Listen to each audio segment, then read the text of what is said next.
حضرت امیر المومنین ایدہ تعالی صدقے کے متعلق فرماتے ہیں کہ آن حضرت صلی اللہ علیہ وسلم نے فرمایا، صدقہ دے کر آگ سے بچو، خواہ آدھی کھجور خرچ کرنے کی ہی طاقت ہو، یعنی اگر معمولی سا صدقہ بھی ہو تو وہ بھی دے دو تاکہ اللہ تعالیٰ آپ کے گناہ بخش دے۔ حضرت مسیح موعود علیہ السلام فرماتے ہیں کہ تمام مذاہب اس امر پر متفق ہیں کہ صدقہ و خیرات کے ساتھ بلائیں ٹل جاتی ہیں۔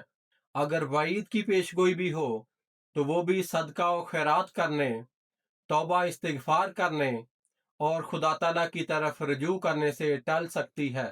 جب دعاؤں کے ساتھ صدقہ و خیرات کو ملا لیا جائے تو اللہ تعالیٰ اپنے فضل تیزی سے نازل فرماتا ہے۔